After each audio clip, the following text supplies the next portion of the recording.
Blog Talk Radio. Choices, decisions, frustrations, and pain. Knowing I'm going to forget her someday.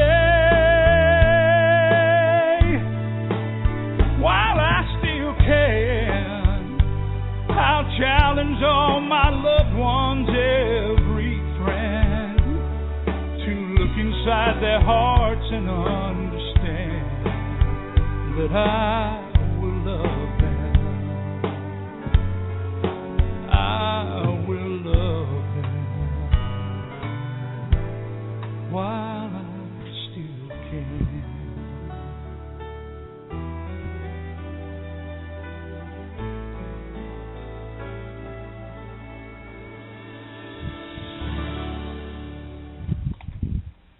Well, hello, everyone, and welcome to Alzheimer's Speaks Radio. I'm Lori LeBay, and I am your host today and founder of Alzheimer's Speaks, and I'm just thrilled that you can join us. We're going to have a wonderful show. I just love my job because it's so much fun getting to know different people all around the world and how they're dealing with Alzheimer's. And we've got a couple of people that are just going to be fantastic resources for us today. But before I do their introductions, I always like to tell people about Alzheimer's Speaks because we get new listeners around the world all the time who don't really know who Alzheimer's Speaks is or what we're about. So let me just take a moment just to share our mission with you. Here at Alzheimer's Speaks, what we are is we're an advocacy-based company providing multiple platforms to shift our dementia care culture from crisis to comfort around the world. And we believe by joining forces in sharing knowledge and just having these everyday conversations about life with dementia, we can remove the stigmas attached to memory loss. And together, we can help everyone understand the true needs of this disease and march on forward. At our core, we really believe that collaboratively we're going to win this battle against dementia. And I just need to thank all of our listeners for all that you have done for Alzheimer's Speaks, because even though many of you don't think your little clicks mean a lot, they do. Every time you like us and share us and tweet us, you're helping spread awareness. You're passing on free resources to people, and so you hold a lot of power, and I really appreciate your help in terms of spreading awareness and education. And we know we're making a difference because ShareCare and Dr. Oz recognized Alzheimer's Speaks as the #1 influencer online for Alzheimer's, and we wouldn't be there. We wouldn't have that recognition without you. So I just want you to understand, again, the power that you hold, especially in social media these days, is pretty incredible. So if you like the show and you want to share us and tweet us, or you can even embed these shows on your websites, please feel free to do that because it's all about working together to raise awareness and giving voice to those who are afflicted with the disease as well as their care partners, both personal and professional. And maybe, just maybe, you might be our next guest on the show. If you think you have a story or a passion that needs to be told about dementia or caregiving, please reach out to me. You can do that through the radio show, or you can go to our main website, which is just alzheimersspeaks.com, and click on the big contact button at the top and shoot me an email. I'd love to talk to you, and we can speak further. We also want to know that if you're interested in joining the conversation, you can easily do that today. So if you're listening via your computer, you can utilize your chat box and just type in your question or comment and push enter in that little white box under where it says online users. Then there's kind of a bold and a font thing. There's a little box there, and that's where you would type your comment in, and I'll be monitoring that throughout the show. You can also call in live, and that number is 714-364-4757. Again, that's 714-364-4757. 364-4757. And then you'll just be asked to push 1 to get into my queue, and when there's an opening, I will go ahead and pull you into the show. I always like to mention also a couple of resources up front. For those of you looking for support anywhere in the world, you can go to Alzheimer's Disease International, known as ADI, and you can go to the Alzheimer's Speaks website. Under the About page, there's a page called Sponsors, and there'll be a link directly there, and you can find an association anywhere in the world. Music First is also a company that I just love to talk about because they're doing such cool things with the power of music. And they have a really neat app called Music First, which is a wonderful, wonderful source. And you can actually get some free time testing that out as well. And then Alzheimer's Studies has some clinical trials available. If you want to get involved with that.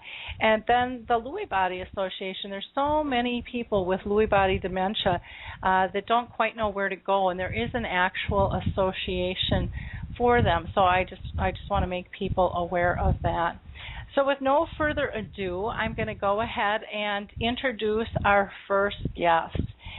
Linda Burhans is an accomplished woman on many, many levels. She conducts her business affairs basically in the Tampa Bay area of Florida, and her personal mission is to acknowledge and appreciate all people. What a great mission. Wouldn't it be nice if we all lived our lives like that?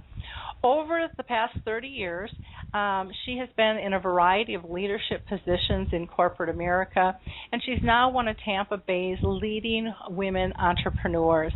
Linda is the founder and CEO of The Party Crew and CEO of SendACard123.com.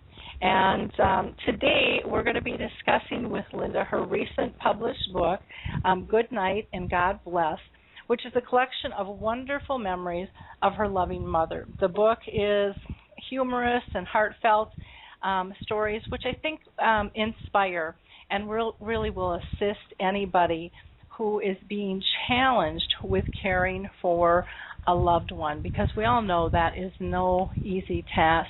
So welcome, Linda. How are you today? Joyful and grateful and glad to be here. There she is, living her mission. That's wonderful. Well, I know you were traveling yesterday, and we were kind of going back and forth with emails and iPhones and all kinds of stuff. It just amazes me with technology what we can do. Before we get started talking about your book, can you just give our audience a little background?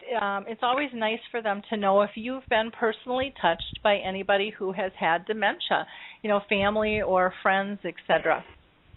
Well, actually, I took care of my mother the last 18 months of her life.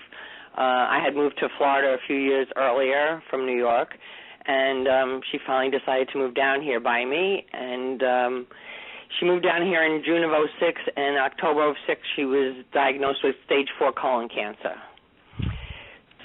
And she also had dementia. So I took care of my mom for the last 18 months of her life, and I must say it was one of the most trying but also joyful experiences of my life. And it was about 5 weeks before my mom passed away, and I had tucked her into bed, and she was very ill, and she said to me, "Good night and God bless," and she had said that to me a million times before. But I thought that was going to be the last night. And I went into her living room and I prayed, "Dear God, just give me a little bit longer." And the next morning she woke up and she looked great. And I said, "I'm writing a book and the title is Good Night and God Bless." And I started that moment. And I wrote through the last 5 weeks of her life and my grieving process, and then I reconstructed our adventure from the year before. And shortly after that, my book was published.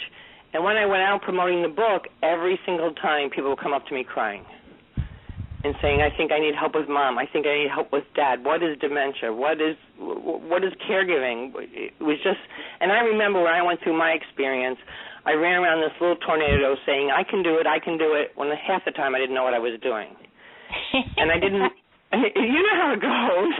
Yep, yeah, I'm relating. That's why my giggle. It's like, because you just get in that protective mode of, A, I want to do this, and B, I need to do this. So let me do it. I'll find a way. Mm-hmm. Yep. And that's what happened. So I decided I was a caregiver advocate. And I went out and started trying to find out all the resources that were possible for caregivers and get all the information I can.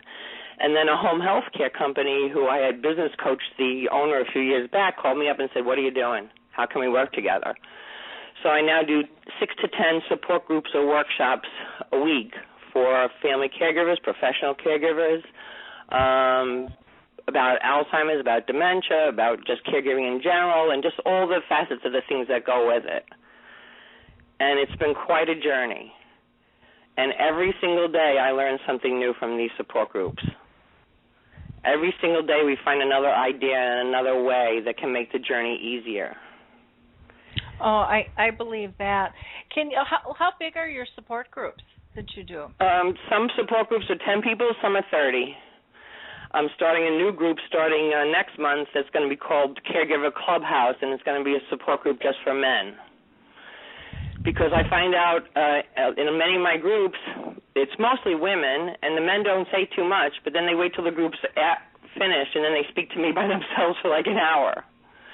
So I said, what would you think if we did a group just for men, and they were all for it? Oh, I think that's a great idea. I think that's a great idea. Yeah, I'm really excited about that. Yeah. Yeah, that'll go over, I think, extremely well. That'll be fantastic. I'm very excited about it, and they're all excited about it, which is great. Because they're looking to share with someone else that they feel that they're on the same page with. Yeah, I think women are much better about sharing and talking, about those types of things, and men aren't. And so to give them a platform in order to do that, and to be around, others that understand, I think would be a really nice, safe way to frame things. So that's really cool. That's really cool. I have so many men come into the group, and they're like, we had no idea how much women do. Especially if it's a man who's been, a man who's taking care of his wife. He goes, I don't know how she did everything her whole life, and now I have to do all this stuff, and I don't know how to do it. Sometimes they'll bring their loved one to the support group with them, and they'll say to me, does her outfit match today? I say, you did a great job. You did a great job. Oh, how cute. I remember my dad, when my mom's been on this journey for 30 years, and, she started having problems in her mid-50s, so they were pretty young. Mm-hmm. And, my dad, he didn't do any household work. I mean, he was in charge of the cars and the outside of the house. Right. And, bringing the bacon, that kind of thing. And exactly. All of a sudden, my dad literally couldn't boil water. And he stepped up to the plate so beautifully, cooking and cleaning and shopping and doing the wash and caring for her. And it was, as a child, it was amazing to watch. Right. And I remember having a conversation with him one day, and, he kind of said the same thing. I had no idea there was so much to do. But he also said, I owe this to your mom. Yeah.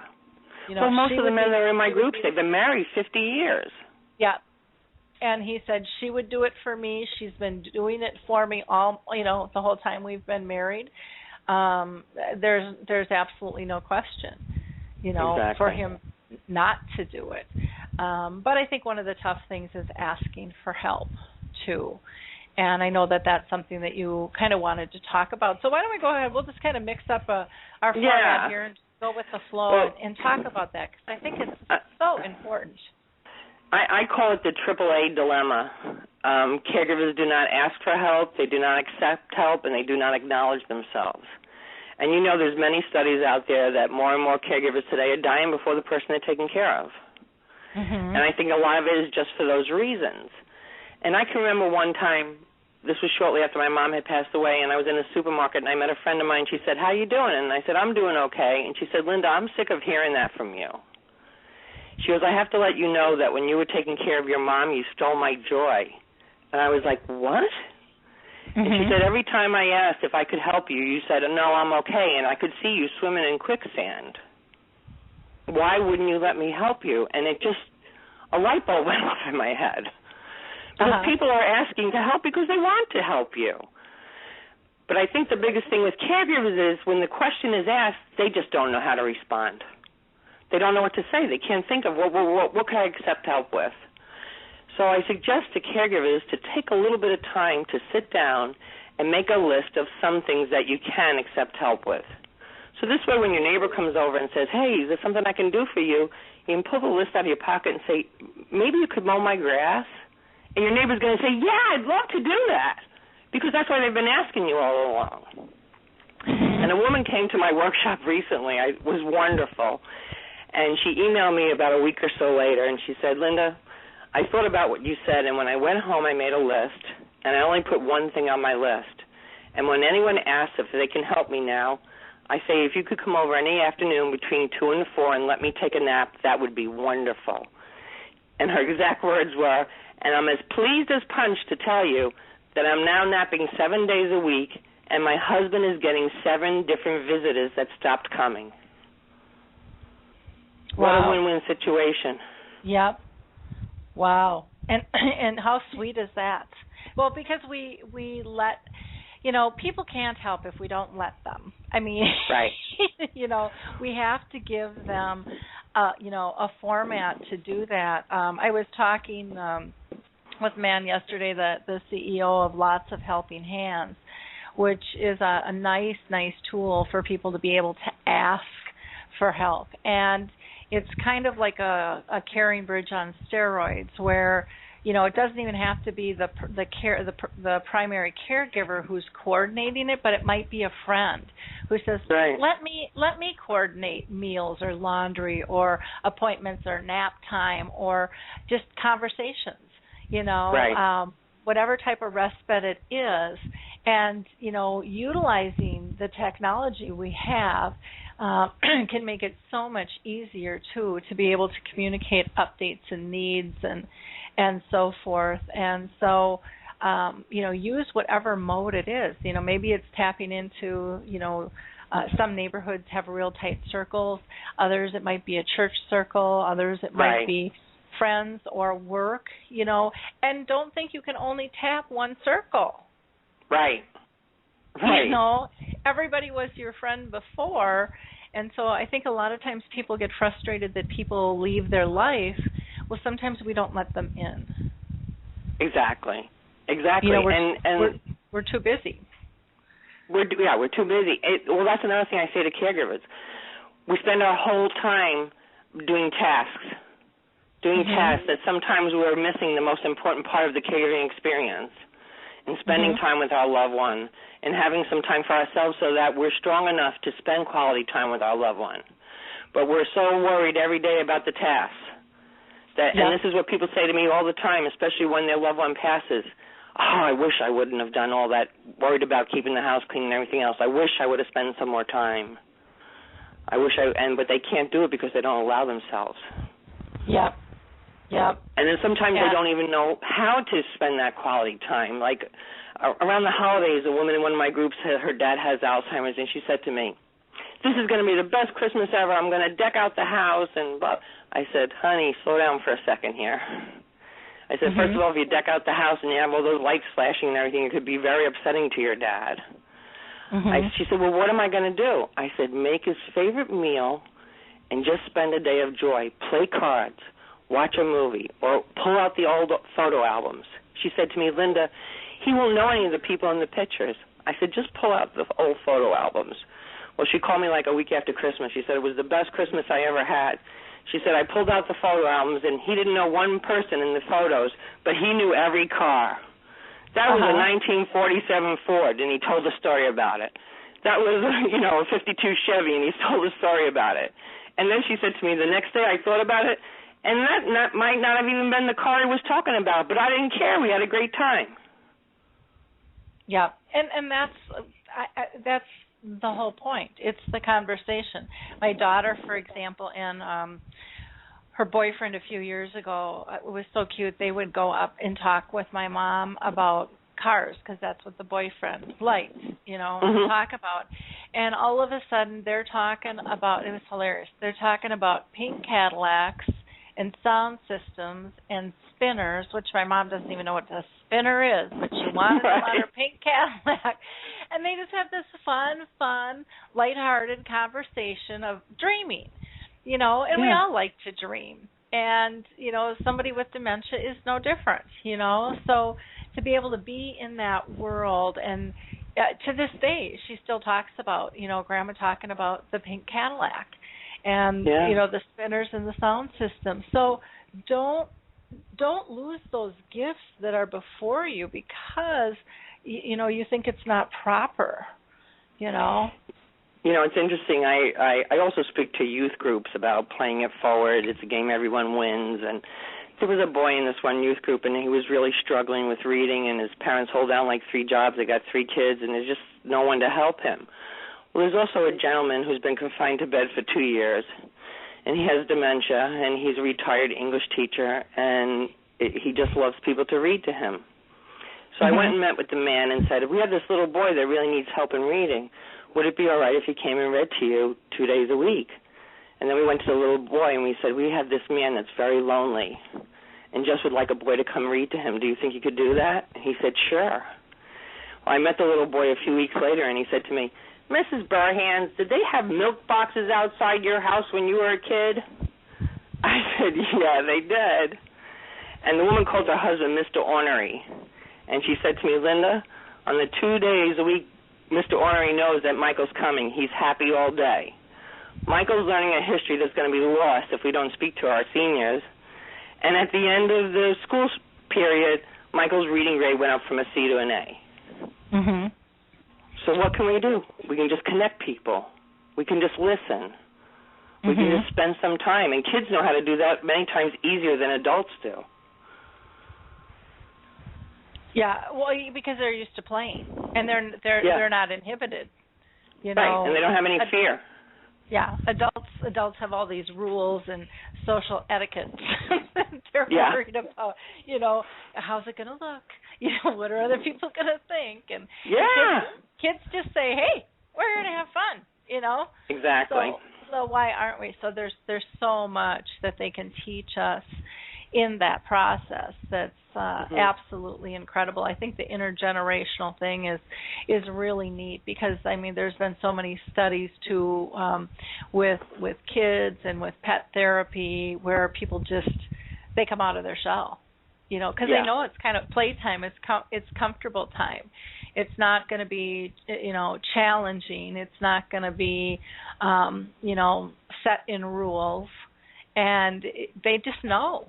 They just know, even in very end stages, they're very aware. Again, I'll give an example of my mom. We would have a birthday party for her, and she would be sleeping. We'd have like this party, and we'd all get together for, an hour and a half, 2 hours, and Mom would last maybe 20 minutes to 30 minutes, and the rest of the time she'd be sleeping. But when she was with us, she was really with us. And when she was sleeping, we really thought she was sleeping. And the little kids were playing under the table. And it was so interesting to watch her because she would appear sleeping, and she would always know about 2 seconds before they popped out from under the table. And she would wake up and she'd giggle, and then poof, there they'd be. And we all were like, what is she giggling about? And she knew. She knew the kids were coming. That's wonderful. So I think there's this connection on different levels that we don't appreciate and that we overlook because it's so simple just for someone to talk to us and give us a direct answer. That's really what we're used to. Yeah. Well, it sounds now your groups. I'm assuming that you do are all in the Tampa Bay area then. Yes, pretty soon. Hopefully, I'm going to start doing some webinars. But right now, they're in the Tampa Bay area. But I'm willing to travel for seminars, to anywhere in the United States. That's not a problem. But right now, they're mostly in the Tampa Bay area. I think I'm one of the first caregiver advocates around. I think I've created this new little position for myself, and it's my hope to start training other people to do the same thing. because we all can use some help. And, because the caregivers are just like in such that tis. Like, the wonderful thing is when they come into a support group if it's at my office, I also then have a resource room. Mm-hmm. So after the support group, they can go into the resource room, and there's all information about Alzheimer's, dementia, local resources, all sorts of things that they don't have to think about. Here, just take the information. Here, this is someone I trust. And that's been wonderful. And I do a weekly blog in a local newspaper, too, so that's been helping with some more awareness also. Okay. Now, is there a fee for people to attend your group? Or no, they're all free of charge. Okay. They're all free of charge. So how are those funded then? I mean, do you have sponsors? The home health care company that I work with pays me a salary to go out and do this community service. Wonderful. So I speak in churches and YMCAs and libraries and ALFs and wherever they need the help. I do a lot of journaling workshops. Journaling, journaling for your feelings, journaling for your grief, or journaling for your memories. Depending on whatever you want to do. I've been doing a lot of workshops recently about grieving for a loved one with dementia and Alzheimer's, because many caregivers say that the hardest part of caregiving is not the practical side, but in fact the emotional side.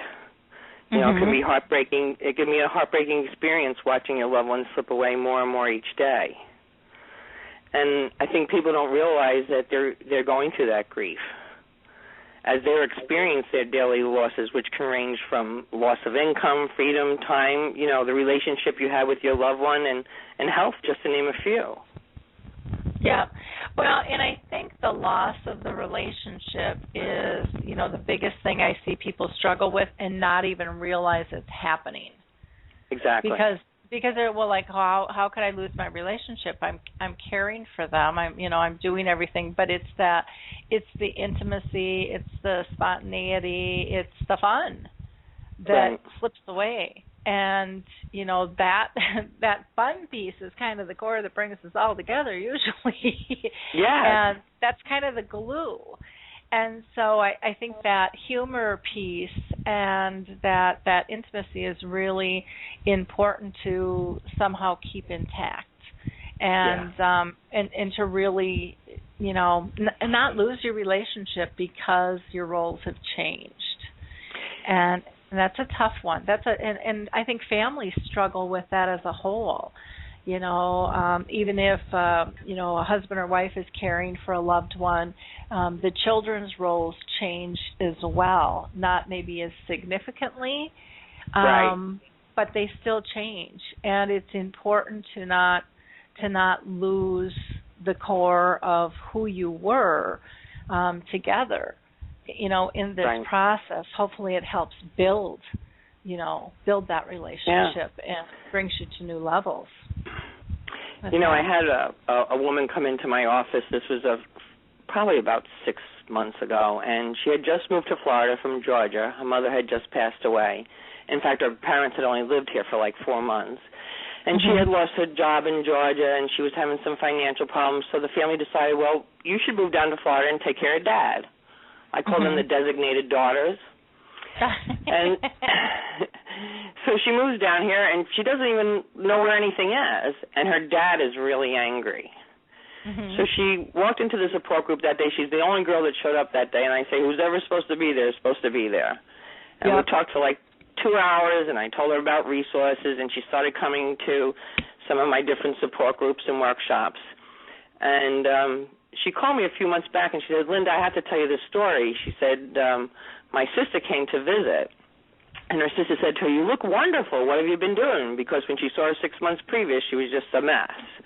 And she said, well, one thing I'm doing for myself every day is I'm going out and I'm walking for an hour. I don't care if it's raining or whatever. I'm going out every day and I'm walking for an hour. And her dad is sitting there in a wheelchair, and he says, well, it's nice somebody can go for a walk. So the sister goes, so what else have you been doing? Well, I've been going to these support groups and workshops, and it's I found out about resources, and it's helped me out a lot. And the dad goes, good for you. So the sister says, Dad, I just came to visit. if you're going to be, I'm trying to have a nice conversation with my sister. If you're going to be so negative, we're going to go in the other room. He goes, go ahead, go. So they go in the other room, but he keeps listening. And she says, one of the best things of all is I've been going to these journaling workshops where I can get my feelings out in a non-judgmental area and share if I want to or not. And the dad screams from the other room, well, it's nice someone to get their feelings out. So they go into him and they're like, Dad, we want to help you in any way we can. And years ago he used to do some writing. They said, do you think maybe you'd like to journal? Maybe. So they give him a book, and they said an hour later he wrote down one sentence, a couple hours later another. He did this for like 3 days. And then he took the book and he said, here, you want to see how I feel? And they opened up the book and it said, I am so tired. I am so tired of being a burden to my family. I'm so tired of taking so many pills. I'm so tired of not being able to go out. I'm so tired of people looking at me like I'm an invalid, et cetera, et cetera. And the sisters were heartbroken. He said, Dad, you're not a burden to us. You held down 3 jobs when we were kids. We want to take care of you. Dad, you know what? Maybe you are taking too many pills. Maybe we need to talk to the doctor about that. And they went down the entire list. She said to me, my dad wants to know, can he come to your journaling workshop this week? I said, yes, he can. So she pushes him in his wheelchair. He's a little 90-year-old Italian guy from Brooklyn who brought me the best meatballs I ever had in my life. And he tells the story, and then he says, do you want to hear my journal now? And he opens it up and he says, I am grateful that I have a family that takes care of me. I'm grateful I'm not taking as many pills. I'm grateful when my daughter goes for her walk, I can go with her. She says, Linda, it's changed everything in the house. Everything. And now he's writing short stories from when he was a kid. Oh, how beautiful. So he needed to get his feelings out, too. Yep. Well, and I think, part of, that whole feeling thing is you gave them a safe place to acknowledge feelings, because I think a lot of times we're ashamed by our feelings. We have this guilt and, I shouldn't be feeling this way. This is what I need to do. And feelings aren't good or bad. They just are. It's our reaction to them. But we in society tend to blame our feelings and shun our feelings and smush them down and be embarrassed of them, instead of just acknowledging that it's okay. We all got them. Right. They're all stirring around in us. This isn't anything unique to any of us, but we think it is. Oh, Lord, I have these little bottles filled with lavender water, and on the label it says, spray away guilt. And I put them on the table. I put them on the table before the support group. I said, okay, let's get rid of the guilt here first. It's a wonderful thing, because people actually say, wow, yeah, I am feeling guilty. Yep. Oh, yeah. And I don't have to. Yep. In some groups I have to bring like a gallon bottle. It depends. But it's a great opening for people. Yeah, I can see where that would be. That's just kind of a cute, fun little way, to just not take it so seriously, and to be able to laugh about it, because I think we get so dang serious in these roles. I know that life is pretty funny. Well, yeah. I sure life think is pretty funny. Yeah, if we let it be, if we don't take it so seriously, and if we don't think we can control everything. To me, that's one of our biggest hang-ups, is we actually think we can control what's yeah, that's us. pretty funny. And it's like, when you sit back and realize how asinine that is. Yeah, then you have to laugh. Yeah, because it's like, okay, there's how many factors involved here, and you can't even list them all, but you think you can control them all? I mean, that is, that's just so, it shows how crazy we are as a society, as a world, because that's really what we teach. Control and perfection. That's the way of the world. That's what we're striving for. Stiff upper lip. Yeah, and it's really backwards. And you look at how much stress it causes. Trying to be perfect in and not just dementia, but I mean body images and alcohol and narcotics abuse, and I mean all of that stuff. All of those addictions and stuff are wrapped into not feeling good enough usually. Right. Not meeting that image, not meeting standards if they're projected by society, or sometimes we just put them on ourselves and think that we need to live up to these standards that nobody else really cares about. Too.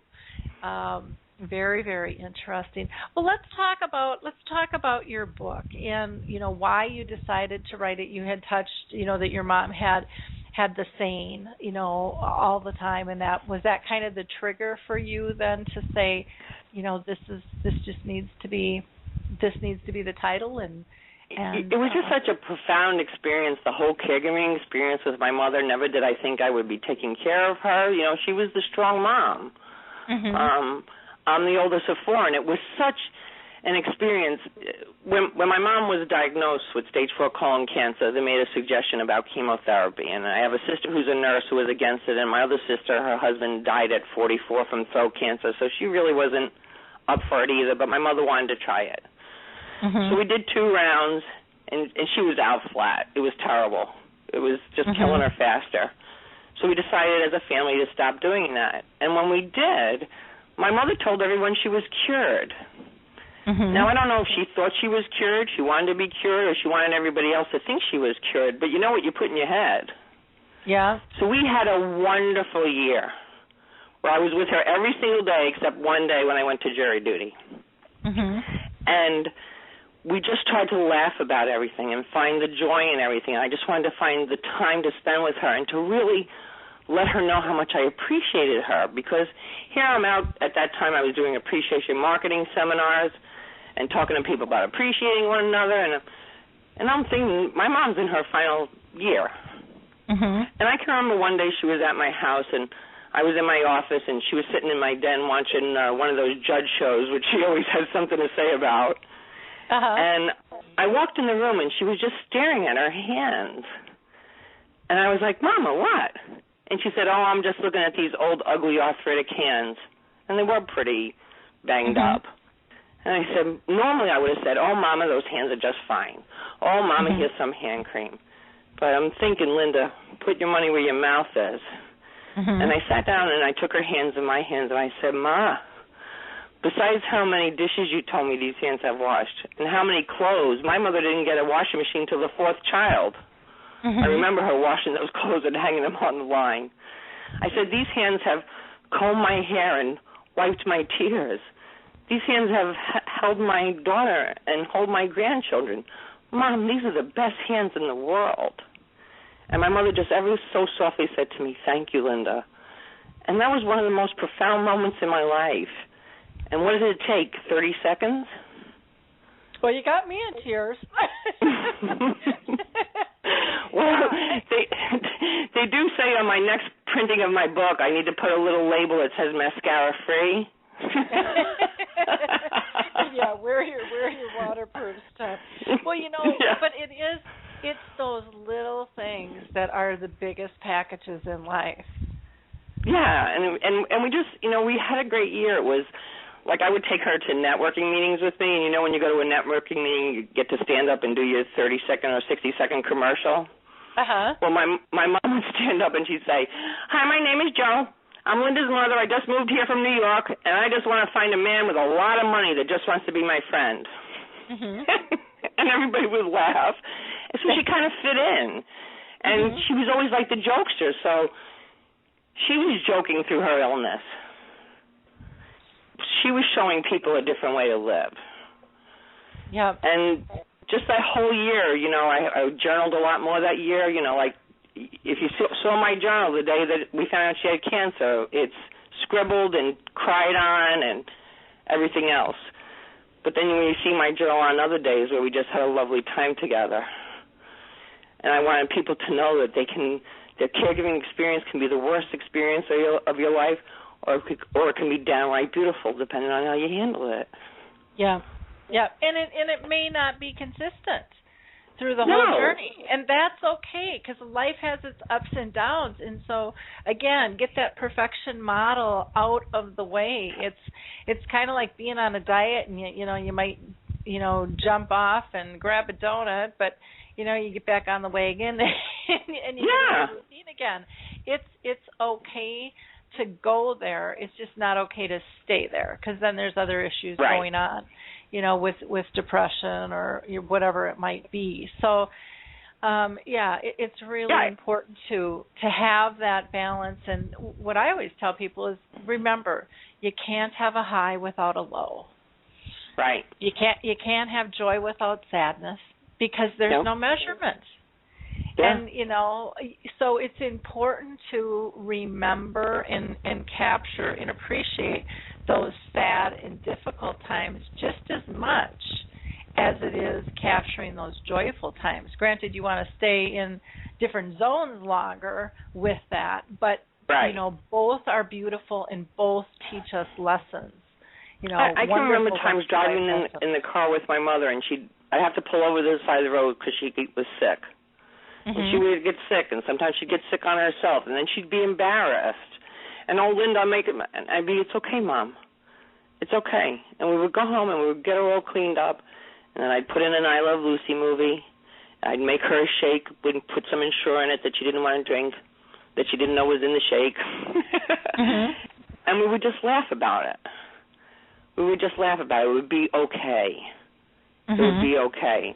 Or I see other people, something like that happens, and they can be upset for the rest of the day. Yeah, and it doesn't do you any good. It doesn't do them any good.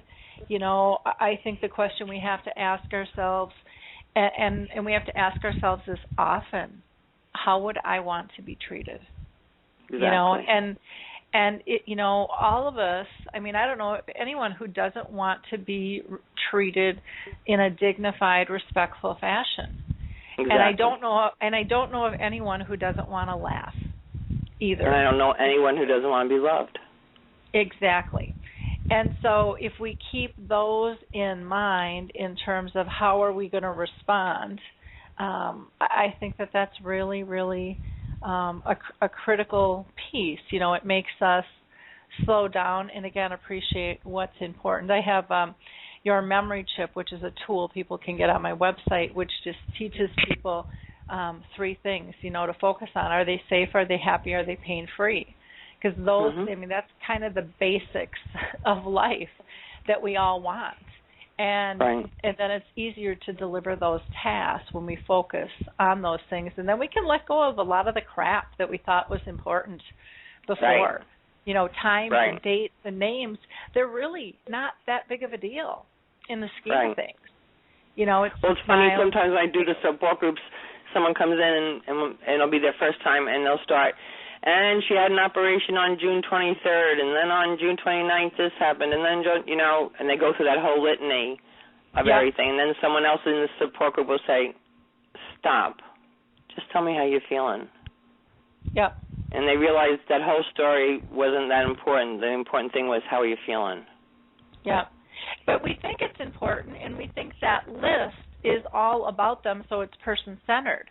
But it really isn't, because if we look at that list and if we listen to even the tone of the voice and how we feel about each of those tasks, it becomes very apparent that list is all about us and really not about the other person. Emotionally, it's about us and where we are in that space with it, which is not, you can't be person-centered if it's all about you, even though the list is about them. And lists give us control, or this, perceived. Perceived. Perceived control. And it does. It feels good to check that off and look busy and, look like you're accomplishing something, because you feel so out of control, because you just want it to all go away, and it can't. And so how did you get to the acceptance part of, being able to just grab your mom's hands and tell her how beautiful they are and how productive they've been and how loving they are, what they mean? I just loved my mother so much that there just was no choice there. Mm-hmm. The choice was to appreciate her as much as I could, because I knew that she wasn't, I knew she had a limited time. Mm-hmm. The doctor said 1 year, and it was just about 1 year. It was a little more than 1 year. So I knew that, and I was like, I just need to spend this time with her. I just, she brought up 4 kids, and most of the time was by herself, and she always worked hard, and she always had a good attitude, and she always laughed. Mm-hmm. And she always helped other people, and never really had anybody helping her. And this was a time I could help her, but not make it seem like I was helping her, just like I was on this adventure with her. Mm-hmm. It was funny. We went on a cruise one time. All the photos they take on the cruise. Yeah. Well, I'm going to buy every photo because these are going to be some of the last photos of my mom.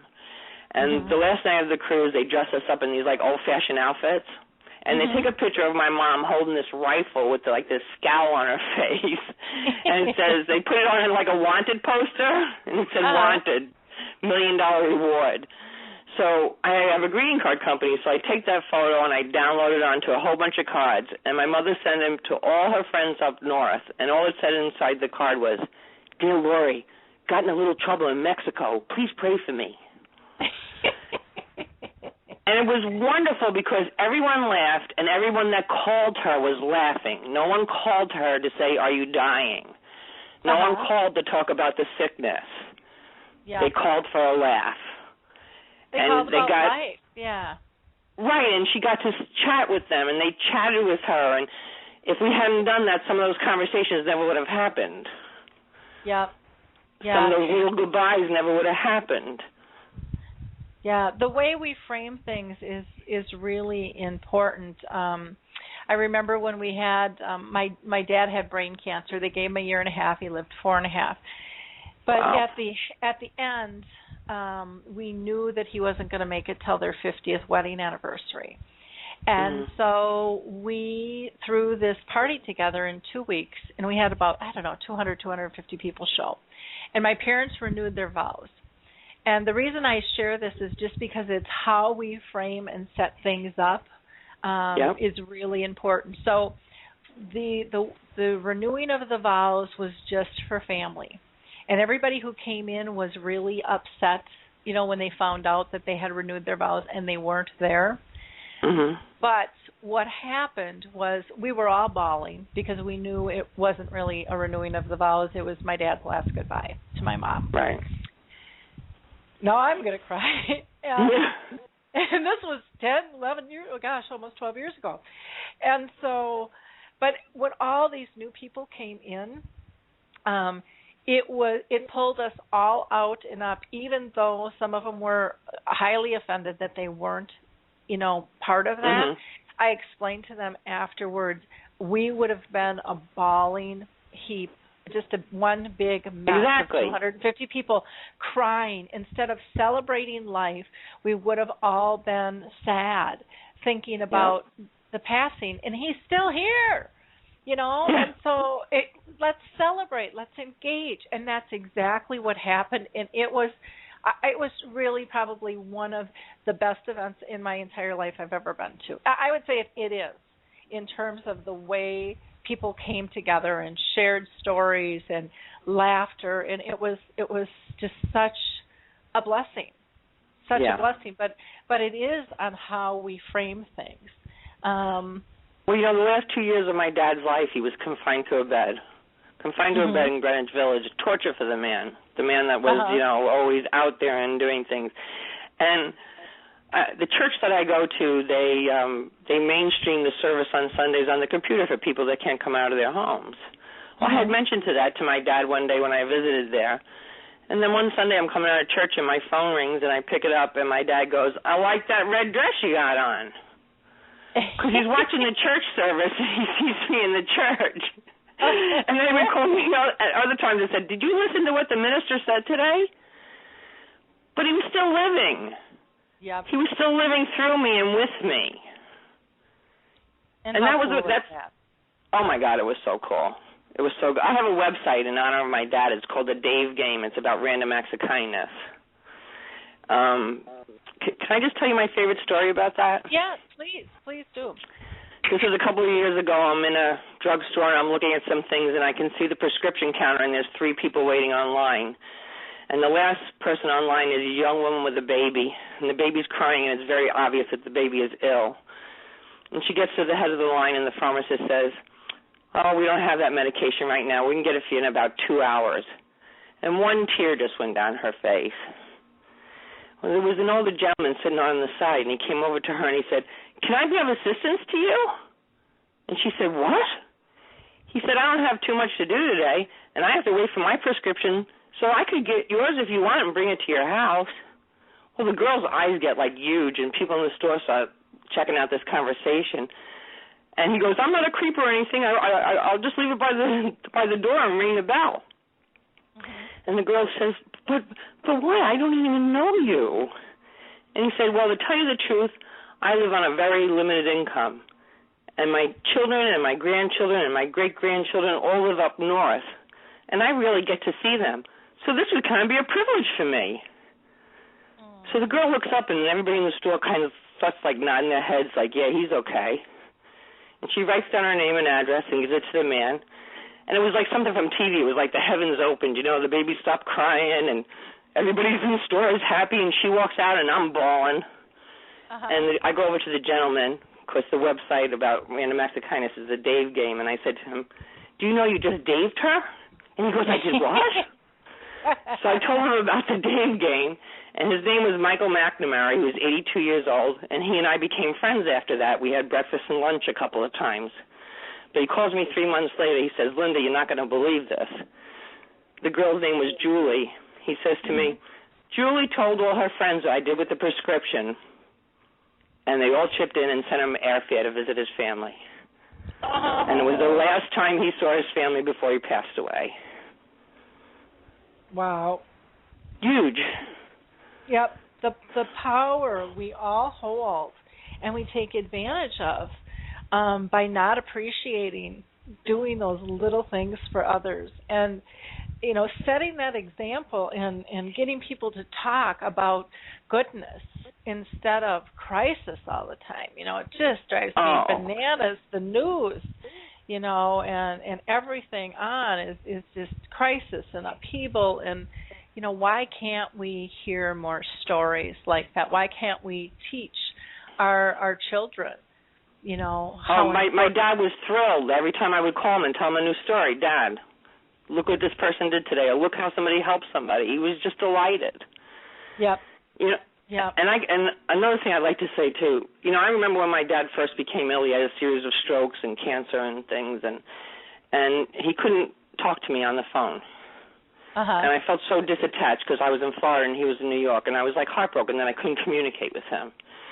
So what I did, this was like 10 years ago, I got myself a little cassette recorder. And every morning I'd say, "Good morning, Dad. It's Tuesday, January 5th, and I'm leaving the house now, and I'm going here." And I would talk for a while, and then I'd say, "Oh, I'm in Publix. The bananas are good today," or "I just got a new client," or whatever. And I would do this all day long. And at the end of the day, I would end it in big band music.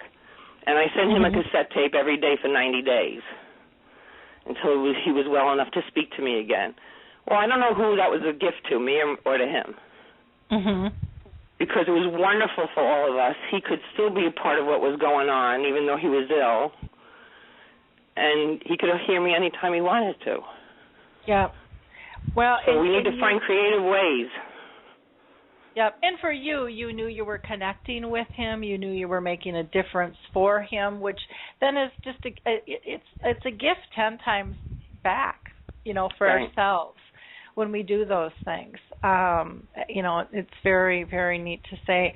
Well, I cannot believe our time is like flying by. We've got like 7 minutes left in our hour here. Can you tell us, because I really want to talk a little bit about your book, what will people find in your book? Compassion, love, understanding, and humor, I would think. And the funny thing is, every time someone reads the book, they email me and say, "Oh, my mom did that same thing." And it's always different. "Oh, and we went through that same experience. Oh, I felt the same way." But the best emails I receive or calls are when they say, "I finished reading your book and I called my mother." I finished reading your book, and I decided I need to change and spend some more time with my mom. I'm like, thank you, God. Thank you, God. And this month on Kindle, my book is on sale for 99 cents. Wow. So if anybody's interested, they can get it on Kindle for 99 cents. Oh, highly, highly encourage people to do that. And you want to tell people the name of the book again? Good night, and God bless. Okay. Is there a special story or anything from the book that you'd just like to share with people, or how they should utilize it? Is it a book? A lot of times people think, do I have to sit down and read the whole thing? How long is it? It's not. Most people read it in one sitting. Most people say they read it in one sitting. I didn't want it to be too thick and heavy for people. I wanted them to be able to get through it easily. Some of the stories I've told already, my mom in the photo, and some other stories. I don't want to tell the whole book. But I think they'll find joy and comfort in it. Wonderful. And now, if someone is interested in having you come out and do some speaking or training, or helping them maybe set up some support groups, what's the best way to reach you, Linda? My email is lindaburhans@aol.com. My website is www.lindaburhans, so it's LindaBurhans.com, or they can also reach me through Harmony Home Health. If they go to the website, it's harmonyhh.com. It tells you where I am every day on the calendar as far as support groups and workshops. My weekly blog is on there, so they can always contact me that way also. Or my telephone, which is area code 727-365-8383. Wonderful. Well, I thank you so much for being with us.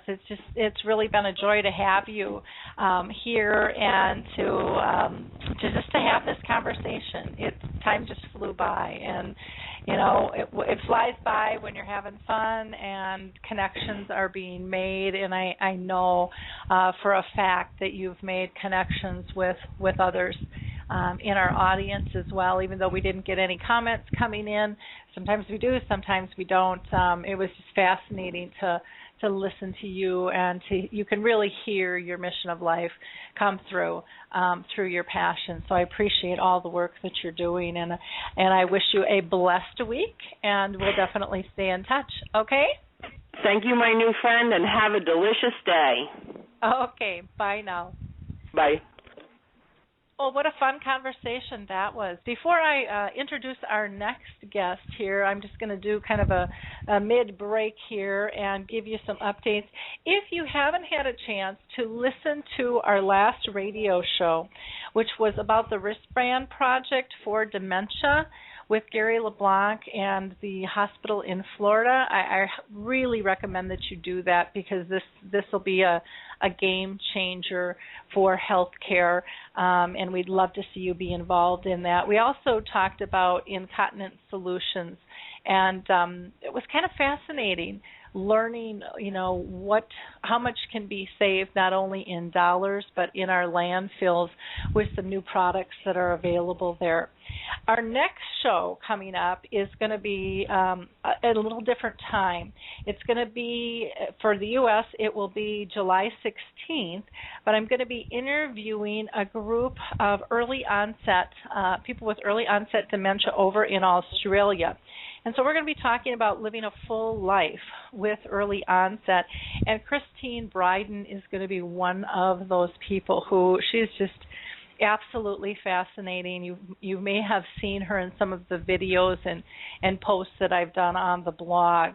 So I would really highly recommend that you tune into that show July 16th. That'll be at 8 p.m. Central, 9 p.m. Eastern, 6 p.m. Pacific time. And then over in Australia, it will be on the 17th at 11 a.m. Our last Dementia Chats, we talked about the Purple Angel Project for Dementia Aware, kind of government versus dementia as a whole and how they're dealing with it, and then words that we choose to describe caregiving, caregiver, carer, companion, and had just a really interesting conversation on what people thought about those words. Our next Dementia Chats is actually going to be this afternoon, and that'll be at 2 p.m. Central, 3 p.m. Eastern, or 12 Pacific time, and you can go to the AlzheimersSpeaks.com website for the link on that, or go to the blog, and there's a specific post on that that'll get you directly there. The other items I want to mention were just past blogs since our last show. There's a really cool clothing protector, or bib, that some people call it, that is done in a helpful way to engage people. And so there's an article on that. There was a caregiver support marathon, which was 3 hours on PWR Network, and there were 6 top experts in the field of caregiving. I happen to be one of them, but really interesting conversations that you might want to listen to, put in as background music. I was also interviewed on Cross Lake Radio, and that was just a short stint, I think 30 minutes on that. And for those of you who are not aware of the new book by Max Wallach and Carolyn Given, I highly recommend this book. It's the best dementia book that I have seen. It targets children, but it has lessons for all of us, and it's called Why Did Grandma Put Her Underwear in the Refrigerator? It's an absolutely marvelous, marvelous book, and we're going to be having Max and Carolyn on the show here in the future. I'll let you know when that comes up. There were also a couple of videos. It was just a great dementia video series called Remember to Live, which again was very, very interesting. So with no further ado, let me go ahead and introduce our next guest. I'm very excited to have him with us. And I am supposed to say hello to Dr. Stephen Hume from Michael Ellenbogen. He's not sure he's going to be able to make it today, but they are cohorts in some things that they do. Dr. Hume was diagnosed with Alzheimer's disease in May of 2007 at the age of 60. Prior to his diagnosis, he was a clinician, consultant, and senior manager in the behavioral health field. He has his doctorate in clinical and organizational psychology, and in 1982, Dr. Hume co-founded Affirm, Inc., which is one of the first private employee assistance companies in Massachusetts. He's been a clinician for over 35 years.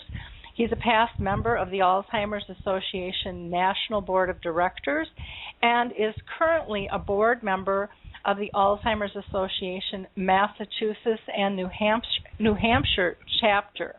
He's also a member of the chapter's Early Stage Advisory Board and the Advocacy Committee.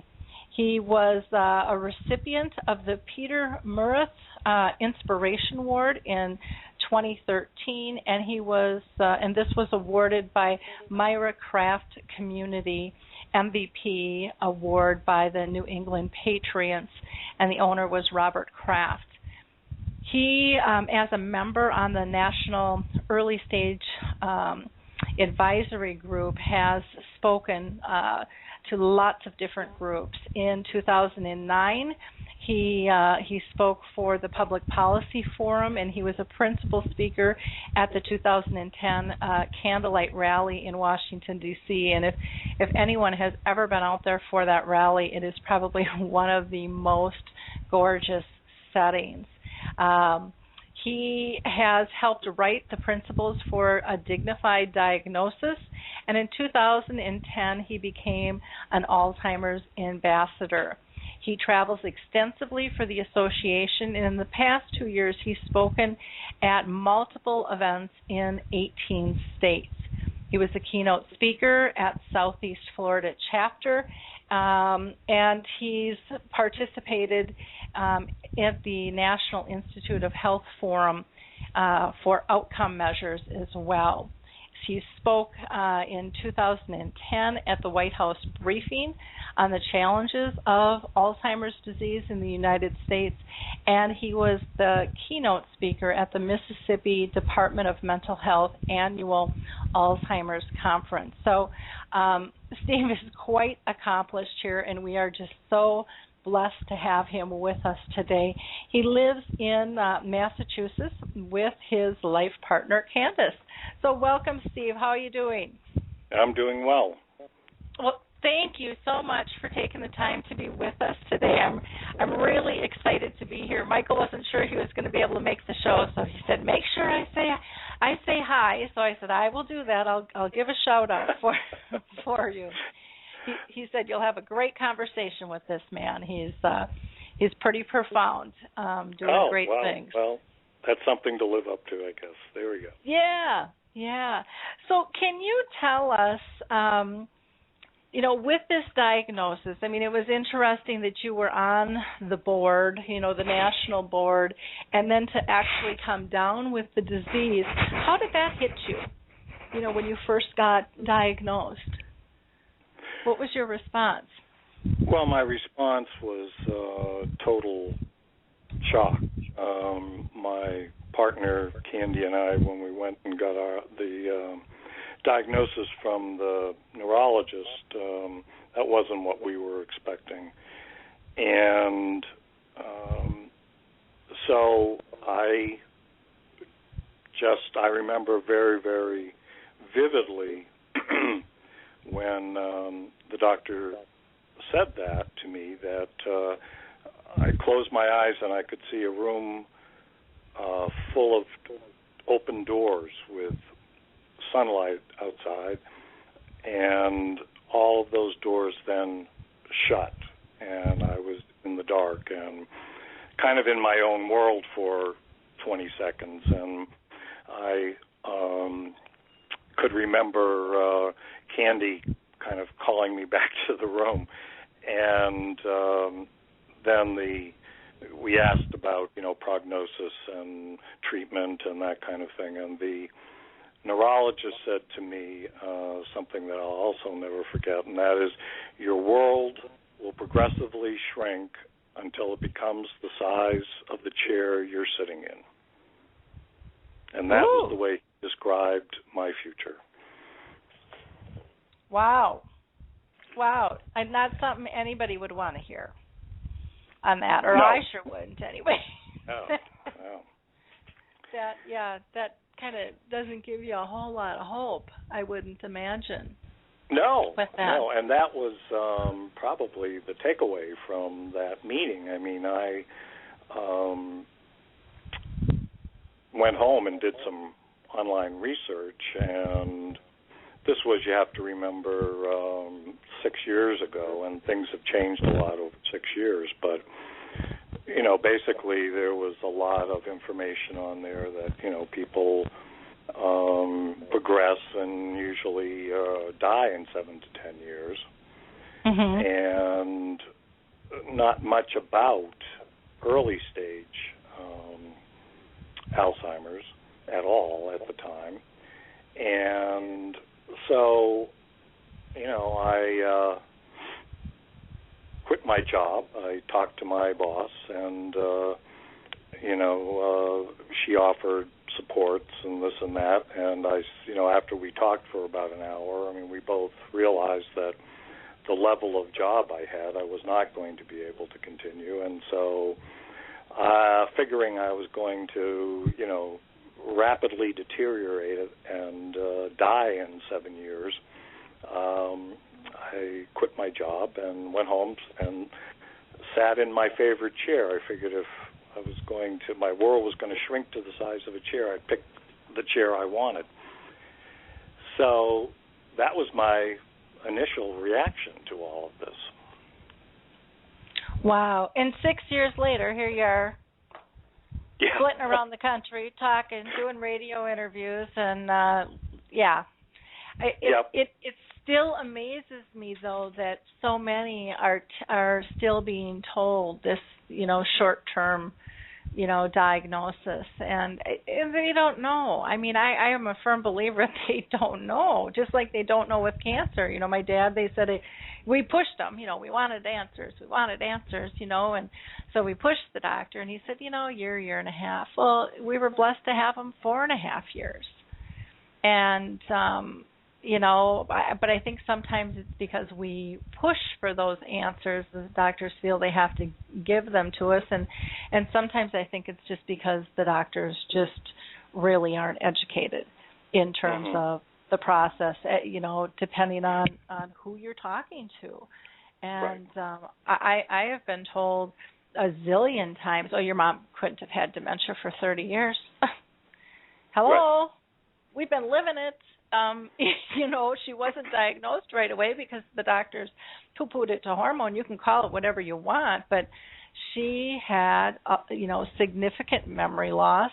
She was aware of it. She made journals to help keep herself on track and instructions on how to do things. And, and then when she finally got diagnosed, they said she's had the mentality of a 3-year-old. And so, they can tell me it wasn't dementia, but, myself and my family are not going to believe that at all. Right. We know what the changes are. I have a friend who was on the early stage advisory group with me and was diagnosed about the same time I was. And she was in her, I believe, late 70s when she was diagnosed, but, very bright, very sharp woman. And I saw her this spring in Washington at our National Advocacy Conference, and she was still doing very well.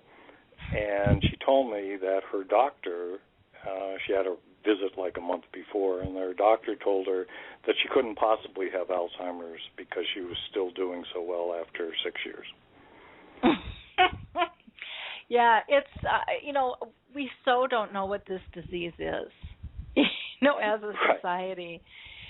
It kind of amazes me. One of the things that I struggle with is I know that we need research, and you may disagree with this, and that's perfectly fine, because I think everybody has their own opinions. But I struggle with all the money being put into research right now when we really don't know what this disease is, or what we need to go after it. I mean, I know that there's deterioration in the brain, but we really don't know the side effects of that, because I personally believe so many of the effects can be changed if we change our environment and if we change our approach, and we can alleviate them without a pill. And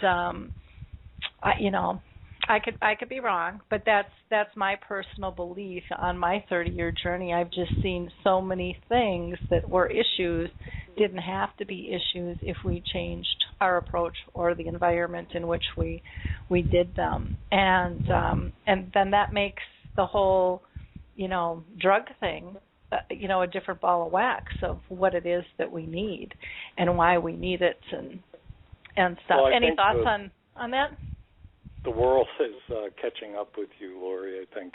I think we felt,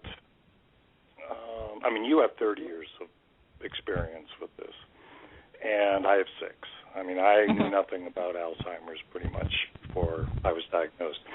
But, the big push has been around the amyloid theory. Mm-hmm. And all the research basically is around amyloid and tau, which is the other contending player. And I think it's in the last 2 years, year and a half maybe, that we are now, because of all the failures in drugs research, we are now looking not at other things necessarily, but looking at what you just talked about, We are looking at basic brain science and chemistry. We are looking at intervening much earlier. What are the early, what causes this plaque to accumulate in a brain with Alzheimer's? So I think that lifestyle issues, prevention is now being funded, and they are starting research trials on people before they show symptoms in populations where, there's a very high percentage of people that they know are going to get the disease. So I think the world is, the research world is kind of catching up with your philosophy at this point. Yeah, it's interesting, and I mean, I think we need the drug companies. Don't get me wrong. There and the Alzheimer's Studies group.com. I mean, they've got some trials going on for tau right now. So please feel free to go there because we do need that information. But I think it's the whole balance of the approach that any drug we get is going to take a long time to get through this process. And to know that it's safe. And, I just look around going, people can't wait. I mean, that's one of the reasons that I've created the platforms that I've created was because, I was a frustrated daughter going, I need different types of information. I don't need statistics. I don't need things that are going to depress me. I need knowledge. But what I need the most knowledge of is how do I live a positive life, and how do I allow my mom to live a positive, dignified, respectful life with this disease? How do we continue to have our relationship? How do we move forward with a life? Not focusing on this death sentence, but focus on living, and being productive and being engaged. And, that's why I created Alzheimer's Speaks, was just to talk about those things and try to connect people to best practices and different resources and not being judge and jury over what the next guy needs, because what you might need is probably totally different than what my mom needs or what Michael needs or our listeners need, because, we all have different personalities. We all have different medical and health needs. We all have different personality styles. We have different resources. And so I found it really frustrating to be told this is what this is the one way to deal with it, because I don't see that, and I don't feel the love there for a one answer deal. I think it's a toolbox, right. and I think it's a living laboratory of how do we do this, just like the rest of our life is. Right. Well, I mean, one of the biggest criticisms of resource allocation in research and just, federal dollars that are applied to Alzheimer's is that, the vast majority of money goes into, research funding for finding a cure.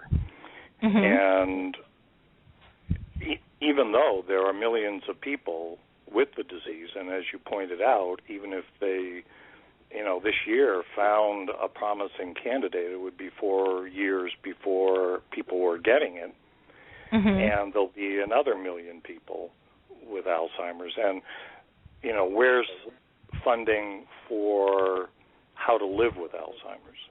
Yep.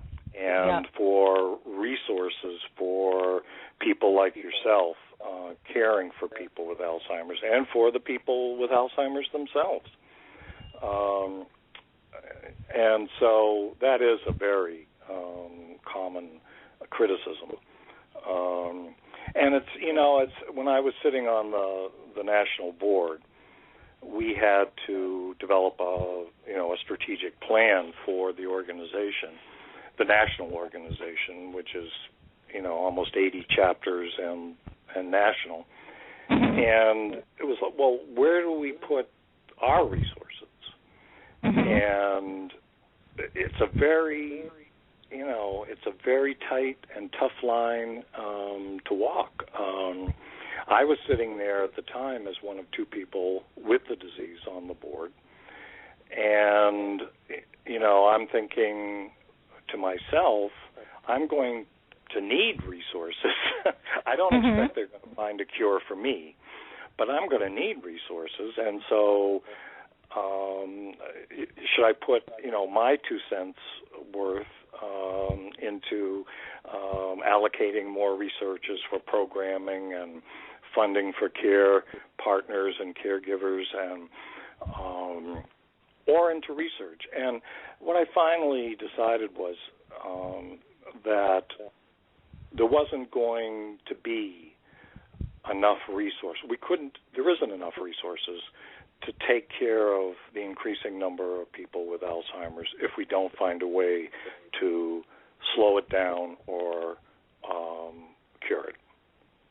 Yep. And even though during this period of time, for those of us with the disease and our families, it's a rough go.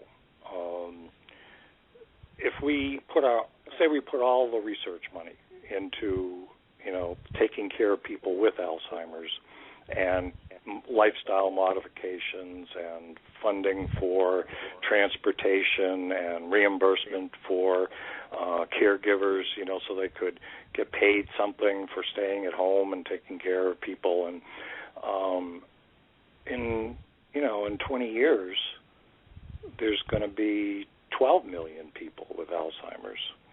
And there's no way we could afford to continue to do that. So, like I said, it's a very tough decision to make about allocating those resources. And I am happy to see that the research money is now, like I said, being spread out in a way that looks at lifestyle issues and prevention and programming, so best practices for programming for people with Alzheimer's. So we've kind of come off that very narrow focus of just looking at one or two things, which is hopeful, and I think will, certainly move the effort towards a disease-altering treatment of some kind, just as much as focusing on one narrow thing would.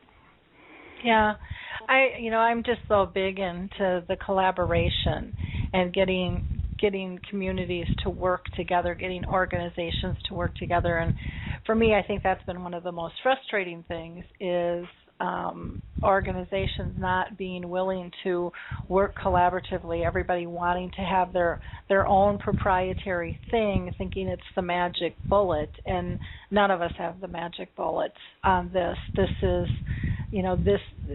I firmly believe the disease is here to teach us how to live well together again.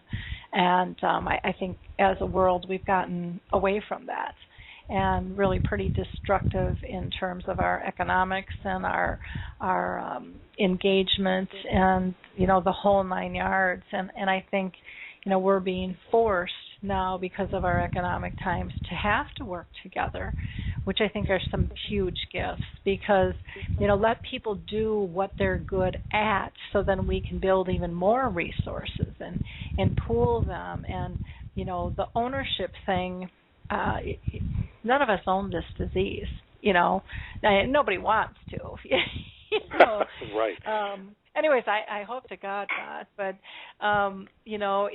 it's not, this shouldn't be about making money, and I know business is all about being profitable, and I think there's a big difference between being profitable and also being socially conscious and, participating, doing kind of the greater good type work. And I think that we can invest less if we all pitch in. We can invest less time, we can invest less resources, if we work together and stop thinking that we have to control it and it has to be our our own little baby. You know, that's, again, with Alzheimer's Speaks, that's one of the reasons I developed the resource directory, was so that everybody can have input, because I think everybody's voice is valid. You know, everyone might not agree with me, they might not agree with you, and I think that's okay. I think that's part of having a conversation. That's right. I don't think there should be fear about that. I think we need to let people make their own choices, and, you know, litigation's gotten so tough because, you know, we don't let people make choices. We don't let them be responsible. Well, whose fault is that? You know, we've kind of set that up. So I really think that's very, very important in terms of what's going on. What do you think people really want to know? I mean, if someone who, you know, in the future might get diagnosed with Alzheimer's disease or dementia, what do you think they really need to know before they even hear that word? Well, I think people need to have a sort of a functional diagnosis first. And by that I mean this is how you're functioning right now. These are things that you used to do better. You're not doing as well now. And then, you know, once you've sort of set the stage for people's awareness of how they are in the world, because oftentimes with this disease, we aren't always aware of everything that, you know, has changed within us. And we have to rely on other people, which, believe me, is not easy to tell us, you know, what's changed and what we're not doing so well at. And so to have a sort of basic grounding in where we are and how we're functioning, I think, is the place to begin. And, you know, the diagnosis is important for reasons of, you know, research, participation, and understanding. I mean, people like to have a diagnosis. They no matter what it is, good or bad. It's very hard to live with a condition without a diagnosis. And so getting to the point of giving someone a probable diagnosis, or now increasingly a definitive diagnosis of Alzheimer's, I think is important. But the piece, as we talked about, you know, much earlier, that I think is missing is then, okay, given this diagnosis and given how you're functioning now, there's lots you can do. And there's lots that you're going to be able to continue to do.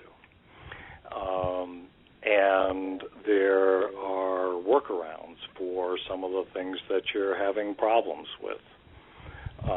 But these things are normal symptoms of anything that causes dementia. And so instead of, you know, just saying, well, here's the test results, you got shrinkage here and you got less PET activity here, and your scores are, you know, this much lower, and you have Alzheimer's, and goodbye. Come back in a year and we'll check you again. Is, you know, certainly not helpful to people. For me, I mean, I had a very good workup the second time around. First time I didn't, but the second time I went, I got an extremely thorough workup and had lots of confidence in the chief of neurology at this medical center that I went to. And he did a great job. I mean, he was very compassionate, and he spent over an hour with Candy and I going through everything. But he didn't even then say, and here's some resources, like there's the Alzheimer's Association, or, there's these two medications you can take. I mean, it was like, okay, you have Alzheimer's, and your world's going to shrink to the size of the chair, and, we'll see you in a year. Mm-hmm. And so it left us nowhere, except in, like you said, in despair. And so that's what I would, hope for,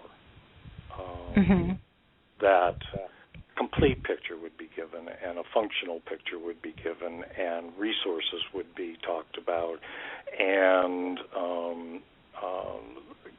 the hope that goes along with this, very, very serious lethal disease diagnosis, but that life doesn't end. And it took me, a good 6 to 8 months to figure out that even though I was going to die from Alzheimer's, most likely, I had to learn to live with it as well.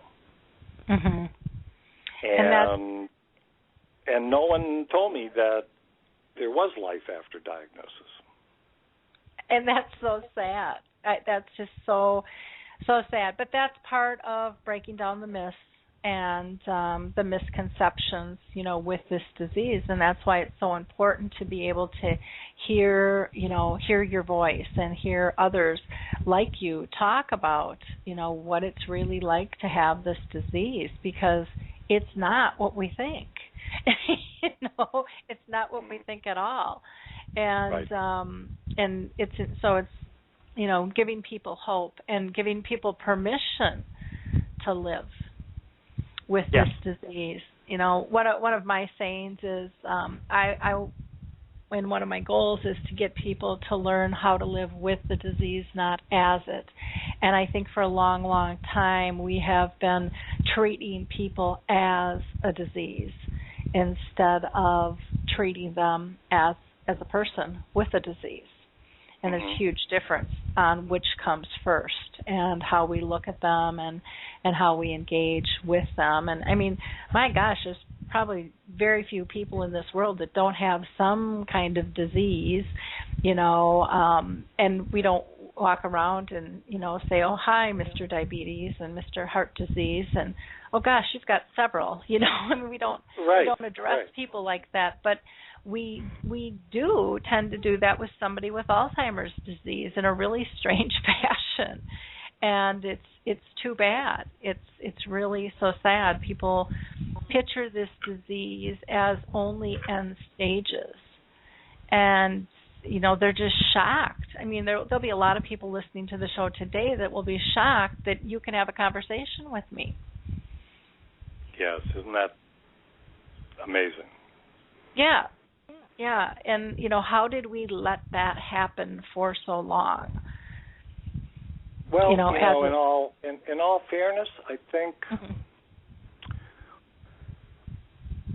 it has to do with the fact that our vision, both medically and personally, from our own just experience, in thinking about Alzheimer's in the past, has been people in the late stages of Alzheimer's, mid to late stages of Alzheimer's. And honestly, a lot of those people, have difficulty having a conversation and don't know other people, and put, as your previous, when you were talking in between the last speaker and myself, the grandmother that put her underwear in the refrigerator. Yeah. That do those kinds of things. And that's our image. Old, very old, wheelchair-bound, for the most part, or very inactive, people that say strange things, don't recognize their children and grandchildren, and do strange things. Wander, get lost, don't know their way home, and it's only been, I think, in the last 6-8 years that as we are getting better at diagnosing Alzheimer's or recognizing its symptoms, that a new image or a new picture of a person with this disease in the beginning stages is becoming clearer. Mm-hmm. It's not, I mean, we got a long way to go, trust me, because like you pointed out, even today, many people still have that old image in their head because they haven't seen a lot of people like me. Yep. And, but that's changing. I mean, because more and more people like me are getting diagnosed, and more people like me, have to talk about the fact, because they're young, Mm-hmm. That they have Alzheimer's disease, so their family has to talk about it. It's not like, we can still hide people away, lock them in a room when company comes. Mm-hmm. We're out there, and people see what we can do and what we can't do, and we have conversations with people. So I think that it's the closer we get to the beginning of this disease, and that's changed dramatically in the last few years, our understanding of when this disease process starts, I think the more that image will change. Well, and I look at, one of my heroes in all this is Norm McNamara over in the UK, and, what he has done, for this disease by just speaking out and not being afraid. And, I really think, we have to get society as a large to understand this is not a disease of one. This is a disease that affects all of us. And we have to change how we deliver our business strategies in terms of delivering, service to our clientele. So, and right now people think, well, Alzheimer's, dementia, that's healthcare. I'm a manufacturer, I'm a coffee shop, or I'm a restaurant. That doesn't affect me. Well, hello. Who do you think your clients are? Who do you think your customers are? And if they're not somebody that is diagnosed, there's somebody who's caring for them. And so very, very important. It looks like we've got a caller on the line. Do you mind if we take a caller? Sure. Okay. You are live on the air from a 215 number. If you wouldn't mind stating your name, we'd love to hear your question or comment. Someone called in from I did not ask to speak, but I just called in. This is Mike Wellenbogen. I thought that was you, and I knew that I saw that you hadn't pushed the one, and I thought, I'm just going to check anyways. You always have something to say. So any comments on our conversation so far, Michael? I know you're just doing some amazing things. Michael's going to be joining us on Dementia Chats this afternoon, which is our webinar series as well. Well, I just heard the last tail end of, I guess, what Steve had said, and I have not heard the rest of what's been going on here. I was busy on other things, but I think he made a really good point, is that I think what's really starting to happen is it's people like Steve who is making a huge difference out there, that they're coming forward and speaking about it. I think that's what's changed. People were afraid to speak about it.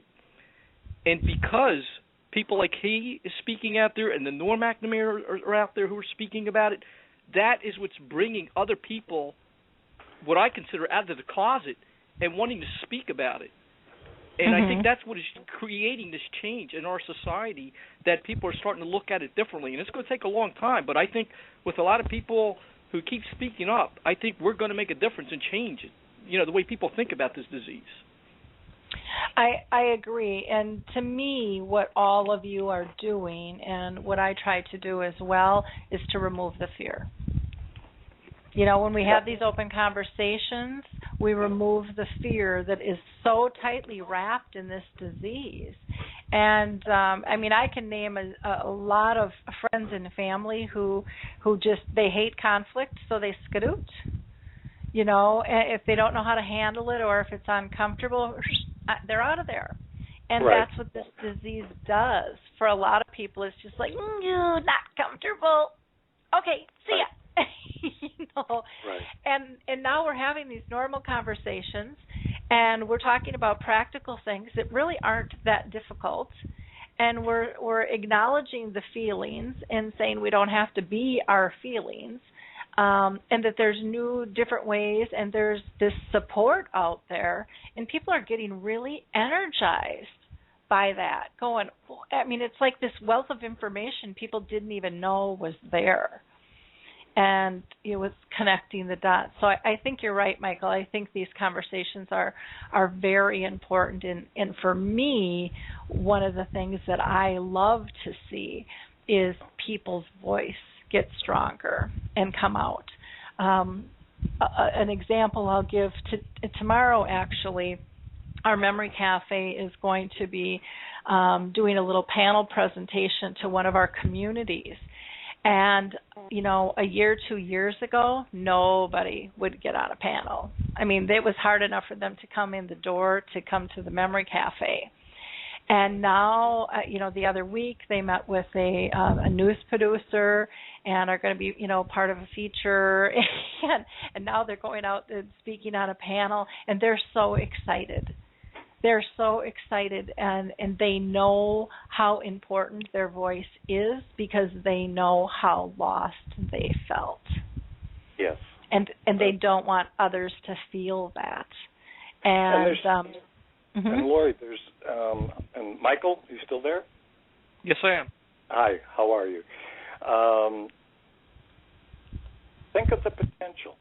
We estimate there are over 200,000 people in this country with early onset Alzheimer's, early onset Alzheimer's disease. If we had 200,000 people who still have their voice out there doing these things like you were describing, Lori, and doing what Michael's doing and doing what I'm doing, imagine the impact that would have. Massive. But sadly, there are very few of us. On the national scene, I can count, I don't know about you, Michael, but I can count on two hands the number of people that are out there speaking. And so we can't rely on just organizations like the Alzheimer's Association to get this job done. We have to be out there doing it as well. And don't you think part of it is, if we wait for organizations, then we have to wait for platforms to speak on. And, that's right. Like with Norms, he just hey, I'm going into a shopkeeper and I'm going to just talk to him about dementia. That's how the Purple Angel got started, right. And being dementia aware the one-on-ones are just as important as the big platforms. Absolutely. But having multiple platforms, and again, on Alzheimer's Speaks, one of the reasons I developed the radio show and the webinars and the blogs is to get those voices raised and to have them where they're archived, where people can go ahead and access them because, life is busy, out there. Yeah. And so, having things videotaped in the YouTubes, and there's so many great resources out there and so many wonderful voices to hear. We just need to connect the dots, and explore this more. And you guys, you lead by example. So, by being the Richard Taylors and the Norms and, the Harry Urbans and the Mike Ellenbogens and, the Dr. Steve Humes. You guys are all leading by example and making it easier for those with a diagnosis to say, hey, I could do that. I can tell my story. This isn't scripted. This is talking from the heart about how life feels and what it's like. And the insights you guys give are mind-blowing. Are just, and I hear that all the time through our dementia chats and also through the radio shows of what people learn by just having these real conversations, by just taking the time to listen. You know, so important. Right. So important. What are your thoughts, Steve, about funding for AD research for, you know, other major diseases versus Alzheimer's disease and dementia? And I know, Michael, you probably have an opinion on that as well. But I'll let Steve go first. Well, I mean, obviously, without going through, unless you want me to, all the statistics about that and the data, I mean, we are, for the number of people who have the disease and the number of people who are projected to have the disease,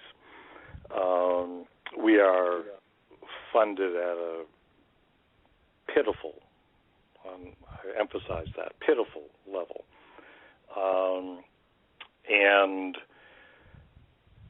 I think we're, you know, doing sort of the best we can with the money we have. But people just don't seem to get. And I'm a psychologist by training, and so I can come up with lots of theories about why people don't get it. But, you walk into someone in Congress through their office, and not someone who's in favor of increasing funding, but someone who's not. And you go through the facts and figures, you know, about the number of people with the disease, the number who are going to get it, the cost of treating those people. It's now the most expensive disease to treat in our country. And what it's going to cost, and the fact that it's going to break Medicare and Medicaid in X number of years, because it'll be in the trillions of dollars that we'll be spending. And you say to them, and, you know, these facts and figures come from your own government sources. They're not coming from, you know, some private source. They're coming right from the government, and your own scientists now agree that this is all the way it's happening and it's going to happen. And so do you kind of accept those facts? Yep, well, they seem legitimate, yep. And so therefore, doesn't it make sense to spend 1/100th or 1/20th of that money on research that can slow down this disease or cure it, and save hundreds of billions of dollars? Well, there isn't any money. I'm sorry. You know, I mean, there's a disconnect there, and so you have to assume, with all the the negative press that Congress has been getting, that all people in Congress are not stupid. They're not all ignorant. There's many bright people there, and people that care about what's going on in this country. So why is there a disconnect? It just makes absolutely no logical sense. And when someone tells me that there is no money, I mean, that's ridiculous. There's money for everything. It's what your values are. Yeah. We all of us as individuals, human beings, make decisions about how and where we spend our own money every day. And those decisions are based on our values. And Congress does the same thing with the federal money. All money is spent based on our values.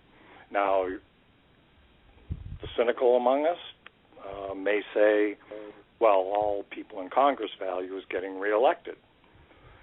So they spend money based on who's going to get them reelected. And on and on and on. But, I mean, the basic premise, I believe, is true. And so when someone tells me there is no money, I say, okay, you are saying then that, according to your values, you are not willing to spend any more money on curing this disease. You are not willing to spend the money now to save the country's financially in the future. And you are not willing to spend any money to save my life and the lives of millions of other Americans, including possibly yourself, because you have other values about where you want to spend the money. So, well, interesting. Michael, anything you want to add on funding? I think he did a good job there, but the only thing I would like to say, and I know he's put it very nicely, I believe we have discrimination against people with dementia in this world.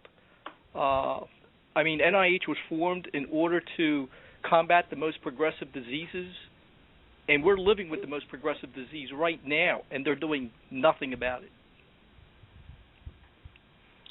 Good point. Good point. When you look at how long it takes for someone to be able to get on disability and stuff, it just makes me feel so sad that people have to struggle for as long as they do, with this whole process and disease in terms of getting support. Well, I can't believe that our time has just kind of flown through here. We've got a few minutes left, Steve, and I'm just wondering if there is anything that you would like to share with care partners that might help them in terms of dealing with a loved one with the disease. Well, I think that certainly I can speak from my own experience and that of my partner. It's a disease, as you had mentioned, and I certainly agree with. It's a disease that is equally affecting both people.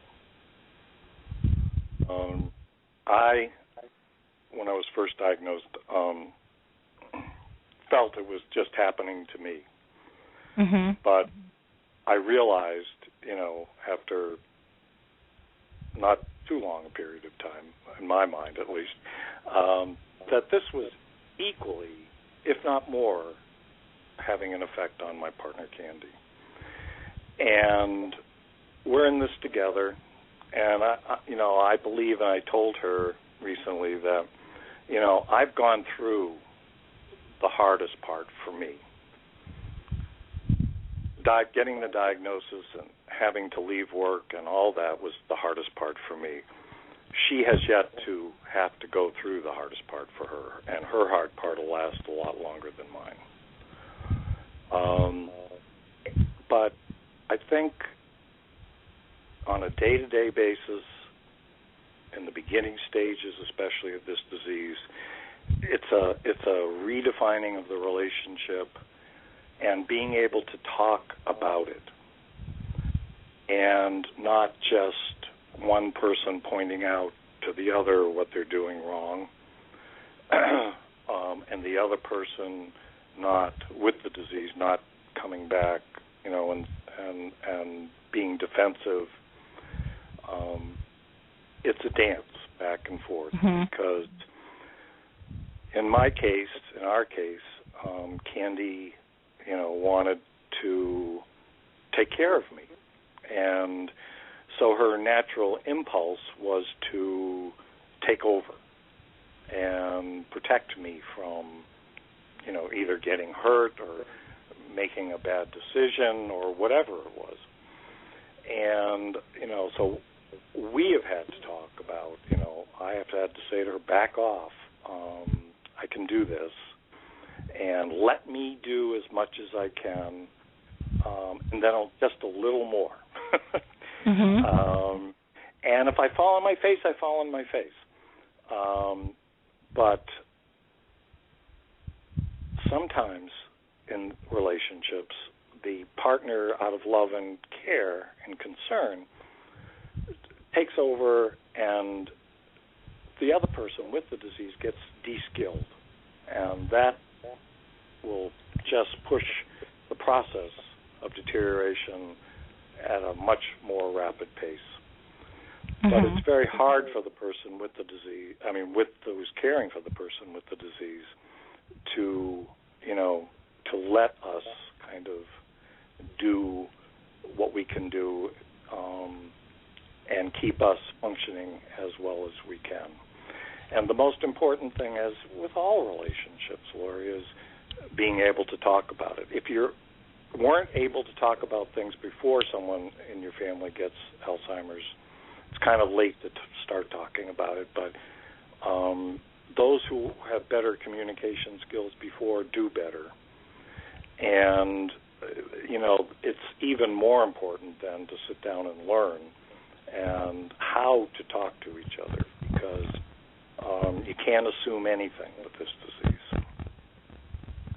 Very true. Very true. Well, I appreciate all your time today. This has just been a really fascinating discussion, and I would love to have you, come back on the show again and share your thoughts and wisdom with us. It's just been a really interesting conversation, and I think one that will be enlightening for many people. Any last comments that you want to add there at all, Steve? Well, that I wanted to thank you, Lori, because it's people like you, and there aren't a lot of people like you, who offer forums like this and put your energy, your time, your money into giving us a place where we can talk and share with each other. And that is so critical for not only for people listening, but for ourselves, the people with the disease, to have a place where we can share and feel, that our life still has meaning and purpose. Mm-hmm. So I thank you for that. I agree. Well, thank you. Thank you. Michael, I know you're still with us. Anything else you'd like to add? I have nothing. You have nothing. Oh, you're full of it. You're full of information and insights. You're just saving it up for Dementia Chats a little later. You're such a little mover and shaker. So I'll be looking forward to talking with you in a couple of hours. And for our listeners, if you're interested in joining us on Dementia Chats, please do so. We have a Facebook page that'll give you the link there, or you can go to AlzheimerSpeaks.com and find out information on Dementia Chats there as well. Those are free webinars. Those are all archived as well. Again, I want to remind people, if you haven't listened to the last radio show about the wristband project for hospitals, I would encourage you to do that. That is just a great resource, and I think one that will be very beneficial to many others. Steve, do you have contact information that you want people to have for you, or would you prefer Sure. that they just... Okay. And what contact information would you like them to have? Best way to reach me is through my email, as with most folks. And my email address is F as in Frank, B as in boy, R as in red, A as in apple, P as in Paul, FBRAP @AOL.com. Wonderful. Well, thank you so much for all your time and your insights, and I look forward to listening and hearing from you in the future, Steve. Well, thank you very much. I hope to do that. Okay, bye now. Bye. For the rest of our listeners here, again, if you're looking for some information and support, please feel free to go to Alzheimer's Disease International. There you'll be able to find any of the Alzheimer's associations throughout the world that can assist you. Or you can always go to AlzheimerSpeaks.com and check out our resource directory. We are in the process of building that, and you can also input your information. What resources have you found to be helpful? Is it a business? Is it a service? Is it a tool? Or a product like a book? all of those things can be input into the directory. So if you have some information that you would like to share with others, reach out to me. Just go to the contact button on alzheimerspeaks.com, and in your subject line, note information on the resource directory, and I will send you instructions on how to partake in that. Steve had also mentioned the Tau studies, and so again, those are ones that are out there, and you can go to alzheimersstudies.com to find out about their clinical trials as well. So in the meantime, have a wonderful, wonderful week. Again, our next show is going to be on the 16th, and that is going to be an evening show at 8 p.m. with the Australian Early Onset Dementia Group. Will be a fabulous conversation, and hope you can join us. Have a wonderful week. Thank you. It's time to rethink, renew, and reimagine retirement. Hey everybody, Jared Sebesta here, host of Retire Repurposed. Now, this podcast is about the non-financial parts of retirement, which many times can be even more challenging than the financial. We believe retirement is not the end, rather the beginning of what could be the most impactful, purposeful, and fulfilling season of a person's life. So don't retire, become repurposed. To listen now, search Retire Repurposed on your favorite podcast platform, Senior Resource, or Life Audio.